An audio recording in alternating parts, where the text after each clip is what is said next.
जय माई की। साधना तो सभी साधक करते हैं, किंतु देखा यह जाता है कि कुछ साधकों को तो सब कुछ प्राप्त होता है। जिस इच्छा से वे साधना करते हैं वे सभी पूर्ण भी होती हैं, माई की कृपा भी प्राप्त होती है, शांति, सुख और आनंद भी उनके जीवन में स्पष्ट दिखाई देता है। परंतु इसके विपरीत कुछ साधक ऐसे भी होते हैं जिन्हें साधना करते हुए पूरा जीवन व्यतीत हो जाता है। उनकी साधना में कोई कोर कसर भी नजर नहीं आती। वो पूर्ण मनोयोग से, तन्मयता से साधना को करते रहते हैं, किंतु उन्हें जीवन भर कुछ भी प्राप्त नहीं होता। ना ही दैहिक स्तर पर, ना ही भौतिक स्तर पर, ना ही सामाजिक स्तर पर, ना ही आध्यात्मिक स्तर पर, किसी स्तर पर भी नहीं। यहाँ तक कि मानसिक शांति भी उनके जीवन में दिखाई नहीं देती। अब यह विरोधाभास क्यों है? एक ही साधना करने पर, एक ही देवी या देवता की साधना करने पर इतना बड़ा विरोधाभास क्यों नजर आता है? तो आइए ऐसे छोटे छोटे से दोषों के संबंध में, कमियों के संबंध में आज चर्चा रखते हैं, करते हैं, जिनके होने से हमारी साधना हमेशा अपूर्ण ही रहती है। उससे हमें कुछ भी प्राप्त नहीं होता, समय भी जाता है, शारीरिक मानसिक क्षति भी होती है और साधना से कुछ प्राप्त भी नहीं होता। तो पहले तो हमें यह ध्यान रखना चाहिए कि हमें मंत्र जप साधना करने के लिए मंत्रों का चयन कहीं से भी, किसी भी पुस्तक या ग्रंथ से स्वयं पढ़ सुन करके आरंभ नहीं कर देना चाहिए। अथवा आज के समय पर तो सोशल मीडिया पर भी सब कुछ प्राप्त हो जाता है और साधकों को लगता है कि जब इतना कुछ सोशल मीडिया पर कहा जा रहा है तो फिर इसे करने में क्या बुराई है, और भी करना आरंभ कर देते हैं, लेकिन उससे उन्हें कुछ भी प्राप्त नहीं होता। साधना का प्रारंभ केवल और केवल विधिवत मंत्र दीक्षा से ही होना चाहिए। विधिवत गुरु के सम्मुख जाकर के, ऑनलाइन नहीं। ऑनलाइन केवल व्यापार होता है, दीक्षाएं नहीं होती। तो गुरु के सम्मुख जाकर के ही विधिवत शास्त्रोक्त विधि के अनुसार से आपको विधिवत दीक्षा ग्रहण करना चाहिए और गुरु के द्वारा बताए हुए अनुसार ही आपको मंत्रों का जप करना चाहिए। साथ ही यह भी ध्यान रखना चाहिए कि आपको जो मंत्र दिए गए हैं उनका अर्थ स्पष्ट हो, उनके संबंध में आपको पूर्ण जानकारी हो। यदि आपको जानकारी नहीं है तो गुरु चरणों में समर्पित होकर के उन मंत्रों के अर्थों का पता लगाना चाहिए। कुछ मंत्र ऐसे होते हैं जो बीज मंत्र होते हैं, जिनके अर्थ स्पष्ट नहीं होते। इनकी तात्विक व्याख्या की जाती है, किन किन तत्वों से मिलकर के ये मंत्र बने हुए हैं। और जो समर्थ गुरु है, जिसको ज्ञान है कि आपके जीवन में किस तत्व की कहाँ कमी है, वह उसी अनुसार आपके लिए मंत्रों के चयन करते हैं और वही मंत्र आपके लिए सार्थक भी होते हैं। तो मंत्रों की तात्विक व्याख्या और मंत्रों का अर्थ आपको ज्ञान होना चाहिए। साथ ही मंत्रों की गोपनीयता का भी आपको ध्यान रखना चाहिए। ऐसा नहीं है कि आप किसी मंत्र को जप कर रहे हैं, किसी साधना को कर रहे हैं और करते करते आप अनेकों लोगों से उसका बखान भी कर रहे हैं। लगातार कोई भी मिलता है अपने आप को बहुत बड़ा साधक बनाने की होड़ में, बताने की होड़ में आप किसी से भी अपनी साधना का बखान करने लगते हैं। तो साधना गोपनीय होना चाहिए और यह इतनी गोपनीय होना चाहिए जैसे व्यक्ति अपने गोपनीय अंगों को छिपा करके रखता है, उसी तरह से उसे अपनी साधना के मंत्रों का और जो संकल्प उसने किया हुआ है साधना में कि उसे इसलिए साधना करनी है, उस संकल्प को भी उसी तरह से उसे गोपनीय छिपा करके रखना चाहिए। मंत्र में, गुरु में, देवता में या आपकी जो इष्ट देवी है उसमें आपका दृढ़ आत्मविश्वास और धैर्य होना चाहिए। मंत्र, गुरु, इष्ट देवी और साधक स्वयं ये केवल दिखने में अलग अलग हैं, मूलतः तो ये एक ही होते हैं। इसलिए इनमें पूर्ण आस्था और विश्वास होना चाहिए। कई साधकों को हम देखते हैं कुछ मंत्रों का जप करते हैं और कहने लगते हैं अभी तो हमने 4 लाख, 5 लाख, 10 लाख मंत्र का जप कर लिया, अभी तक हमें कुछ प्रतीत ही नहीं होता, अभी तक हमें माई का दर्शन ही प्राप्त नहीं हुआ और हम साधना किए जा रहे हैं, इसको करने से लाभ होगा भी या नहीं। तो इस प्रकार की शंकाएं मन में उत्पन्न नहीं होना चाहिए। आपके हृदय में आस्था और विश्वास कूट कूट करके भरा हुआ होना चाहिए, सुदृढ़ आत्मविश्वास होना चाहिए, मंत्र में विश्वास होना चाहिए और असीमित धैर्य होना चाहिए। माई के चरणों में यदि आप समर्पित होकर के साधना कर रहे हैं तो फिर कुछ भी विचार करने की आवश्यकता नहीं है। गुरु के द्वारा जो कुछ दिया गया है उसमें पूर्ण रूप से समर्पित होकर के जीवन को समर्पित कर देना चाहिए। यह भी ध्यान रखना चाहिए कि मंत्र जप की जो विधि है उसका उल्लंघन ना हो, उसे छोड़ ना दिया जाए। इसलिए गुरु के सम्मुख जब आप मंत्र दीक्षा ग्रहण करते हैं तो उनसे मंत्र के जप की संपूर्ण विधि समझें। विनियोग, न्यास, ध्यान, पुरस्चरण किस तरह से करने हैं, क्या क्या चीज़ों का ध्यान रखना है, मंत्र की जप संख्या क्या है, इस सभी का ज्ञान आपको पूर्ण होना चाहिए और फिर उसी के अनुसार आपको मंत्र जप करना चाहिए। तभी आपकी मंत्र जप साधना सार्थक भी है और माई की कृपा को देने वाली भी होती है। साथ ही आपको यह भी ध्यान रखना चाहिए कि मंत्र जप आपको प्रतिदिन करना है। बहुत से साधक ये त्रुटि कर देते हैं, उनको लगता है कि एक दिन छोड़ दिया तो क्या जाता है, उनको लगता है आज ये आवश्यक कार्य आ गया, आज तो हमें इतने इतने काम थे, आज हम बहुत थक गए हैं, इसलिए यदि आज साधना नहीं करेंगे तो क्या जाता है, हम कल दुगनी साधना कर लेंगे। ऐसा नहीं होता, आपको प्रतिदिन साधना करनी है, प्रतिदिन एक भी दिन का लोप नहीं होना चाहिए और यदि किसी दिन लोप हो जाता है तो आपकी पिछली साधना व्यर्थ सी ही हो जाती है। इसलिए आपको इस बात का ध्यान तो रखना ही चाहिए। आगे मंत्र को जपते समय ये ध्यान रखना चाहिए कि मंत्रों में जो अक्षर हैं, जो मात्राएं हैं, उनका कहीं लोप तो नहीं हो रहा है। अधिकांश साधक मंत्र जप संख्या को ध्यान में रखते हुए शीघ्रता से मंत्रों को जपना आरंभ कर देते हैं और भूल जाते हैं कि मंत्रों की जप करते हुए जो मात्राएं हैं, जो अक्षर हैं, उनका धीरे धीरे करके लोप होने लगता है, वो सही से उच्चारित होते ही नहीं हैं और ऐसी अवस्था में मंत्र अपना पूर्ण फल नहीं देता। इसलिए अक्षरों का, मात्राओं का लोप नहीं होना चाहिए, इसका विशेष ध्यान रखा जाना चाहिए। जप संख्या जो जप आप कर रहे हैं, जिस मंत्र का जप आप कर रहे हैं, उसकी गणना आपको करना ही चाहिए।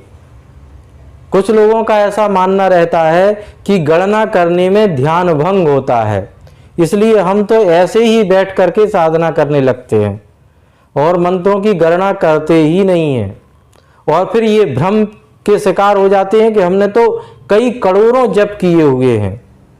आप यदि गणना नहीं करेंगे तो आप भ्रमित ही रहेंगे।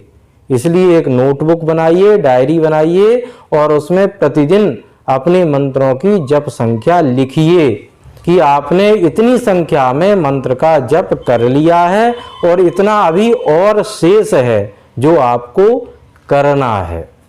आगे कुछ साधक ऐसे भी देखे जाते हैं जो अपनी सुविधा अनुसार मंत्रों में कुछ भी जोड़ देते हैं, कुछ भी घटा देते हैं।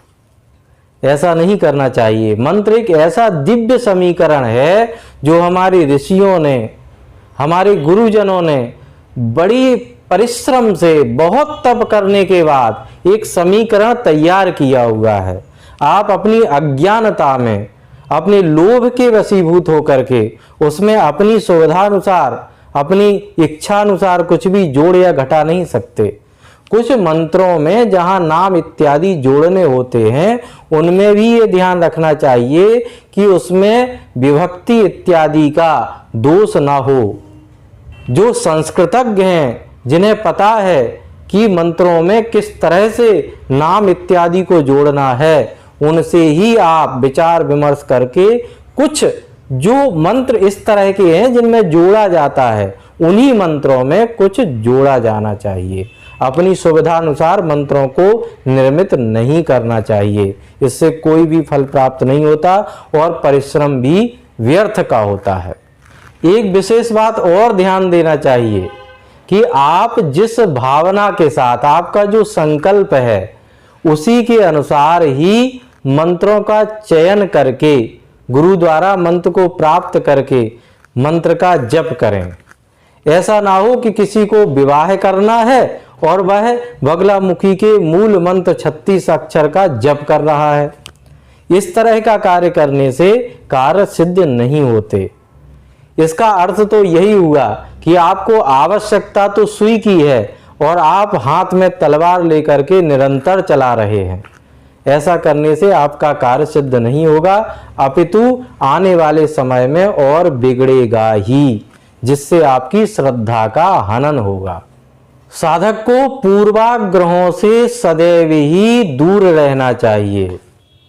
हम देखते हैं बहुत से साधक पूछते हैं, जो नई साधना का आरंभ करना चाहते हैं, वो पूछते हैं कि माई की साधना करने में तो बहुत डरावने अनुभव होते हैं, ऐसा होता है, वैसा होता है, और इसमें उनकी कोई गलती भी नहीं है। वर्तमान समय में कुछ यूट्यूबर जो न तो साधना को समझते हैं, ना ही मंत्रों को, ना ही किसी प्रकार का उन्हें आध्यात्मिक ज्ञान है, वे केवल अपने यूट्यूब चैनल को बढ़ाने के लिए ही इस तरह के डरावने अनुभवों का और इस तरह के कुछ रचनात्मक वीडियो बना देते हैं, जिनका संबंध साधना से होता ही नहीं है, और साधक भ्रमित होते हैं। इसलिए साधकों को पूर्वाग्रह से बचना चाहिए और ध्यान देना चाहिए कि माई का आप दर्शन तो करिए, वे कहाँ से आपको डरावनी प्रतीत होती हैं। उनके नेत्र तो करुणा से लबालब भरे हुए हैं, इसीलिए कहा गया है करुणा पूरित नयनाम श्री बगलाम पीताम्बराम वंदे। करुणा से भरे हुए नेत्र हैं, वे डरावनी नहीं हो सकती, इसीलिए पूर्वाग्रहों से दूर रहना चाहिए। मंत्र जप करते हुए हमें ध्यान रखना चाहिए कि हमारी क्षेत्रीय भाषा के अनुसार कहीं हम मंत्रों का उच्चारण तो नहीं कर रहे हैं। अब इसको थोड़ा समझना चाहिए। जैसे हमारे बुंदेलखंड क्षेत्र में यदि कोई बुंदेलखंडी बोलता है तो कहीं कहीं ऐसा देखा जाता है कि वह कागज को कागद कहता है, पत्थर को पत्थर बोलता है। ऐसे ही कहीं कहीं किसी किसी क्षेत्र में यदि यत्र तत्र है तो उसका उच्चारण करते हैं अत्तर तत्तर, विपत्ति को विपत्ति। इस तरह के उच्चारण क्षेत्रीय भाषा में लोग करते हैं, और जब यही व्यक्ति साधना करते हैं तो उसी अनुसार वे मंत्रों को भी बोलने लगते हैं, और इस तरह से बहुत बड़ी हानि होती है। मंत्रों का उच्चारण गलत रूप से होने से वे गलत दिशा में चले जाते हैं, ये बहुत ही खतरनाक भी हो सकता है। इसीलिए क्षेत्रीय भाषा को मंत्रों पर, साधना पर हावी नहीं होने देना चाहिए। साथ ही मंत्रों की छोटी बड़ी मात्राओं का भी ध्यान रखना चाहिए। ये बड़ी ही सूक्ष्म बातें हैं, लेकिन बड़ी ही प्रभावशाली होती हैं। जैसे कोई बीज मंत्र है हुम और एक बीज मंत्र है हूम, तो केवल छोटे ऊ और बड़ी ऊ की मात्रा का अंतर होता है, लेकिन इससे इसके प्रभाव बदल जाते हैं, तत्व बदल जाते हैं, और फिर ऐसा होने से साधना का फल भी बदल जाता है। तो इसीलिए छोटी बड़ी मात्राओं का भी साधकों को ध्यान रखना चाहिए। मंत्र जप करते हुए साधक को जो भी अनुभव हो रहे हैं या नहीं भी हो रहे हैं, उसे यह किसी से बखान नहीं करना चाहिए, किसी से शेयर नहीं करना चाहिए। उन अनुभवों को केवल उसे अपने गुरु को ही बताना चाहिए। कुछ साधकों को के साथ ऐसा भी होता है कि उन्हें भविष्य में होने वाली घटनाओं का कुछ हल्का फुल्का ज्ञान होना आरंभ हो जाता है और वे अपने आप को सिद्ध समझने लगते हैं और सभी को फिर बताना प्रारंभ कर देते हैं और कुछ समय बाद वो सब बंद हो जाता है। जब ऐसा होता है तो फिर सर पकड़ करके, माथा पकड़ करके बैठ जाते हैं। ये सभी परमात्मा की माई की कृपा से होता है और यदि आप इसे गोपनीय रखते हैं, आत्मसात कर लेते हैं, तो यह आपके जीवन में बहुत ही काम आने वाला होता है। और यदि आप ऐसा नहीं करते तो वह जैसे आता है वैसे चला भी जाता है। इसलिए अपनी उपलब्धियों को, अपने अनुभवों को बखान नहीं करना चाहिए। और यदि अनुभव नहीं हो रहे हैं साधना में, तो इसे माई की बहुत बड़ी कृपा मानना चाहिए, क्योंकि फिर तो आप बच ही गए किसी से बखान करने के लिए। फिर तो निर्विकल्प साधना हो गई। आप आनंद के साथ अपनी साधना करते चलिए, माई की कृपा अवश्य ही होगी। क्योंकि यदि आप अनुभवों और उपलब्धियों में फंस जाते हैं तो आप भ्रम के शिकार हो ही जाते हैं। और कभी कभी तो कुछ साधक इतने भ्रम के शिकार हो जाते हैं कि वो अपने गुरु को भी साधारण मनुष्य समझने लगते हैं और फिर वे गुरु से भी दुराव रखने लगते हैं। उनको लगता है गुरु से यदि बताएंगे तो गुरु नाराज होंगे। उन्हें भ्रमों से, भ्रांतियों से इतना मोह हो जाता है कि वो उनको त्यागना ही नहीं चाहते। इसीलिए उनको ये लगता है कि गुरु को बताया ही ना जाए, और गुरु जी को न बताने के चक्कर में वे भ्रम का शिकार होते जाते हैं और अंत में उनकी साधना भी नष्ट होती है, समय भी नष्ट होती है और वे भी नष्ट हो जाते हैं। इसीलिए गुरु को सामान्य मनुष्य समझने की भूल नहीं करना चाहिए। गुरु तो साक्षात ब्रह्म है।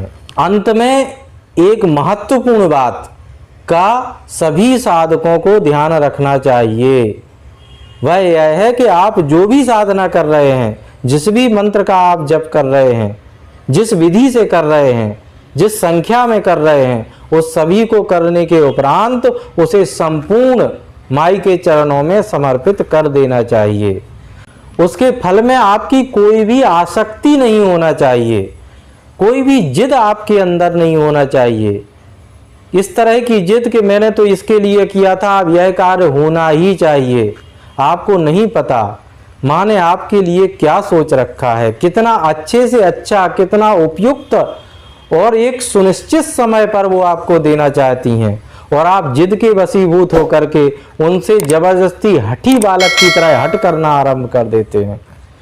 आपको पता होना चाहिए कि जो बालक हठी होता है उसे माताएं चांटे ही लगाती हैं, उससे प्रेम नहीं करती। इसलिए आपको हठी बालक नहीं होना चाहिए। आपको सभी कुछ माई के चरणों में समर्पित कर देना चाहिए और फिर जो भी कुछ आपको माई से प्राप्त हो उसमें माई का उसे कृपा प्रसाद मानते हुए स्वीकार कर लेना चाहिए। इसी से आपका जीवन दिव्य बनता है, आनंदमय व्यतीत होता है और भगवती का साक्षात्कार भी आपको होता है। तो यदि आप इन सभी छोटी छोटी सी बातों का ध्यान रखते हैं तो आपकी साधना कभी भी निष्फल नहीं हो सकती और निश्चय ही आपको माई की कृपा भी प्राप्त होती है। जय माई की।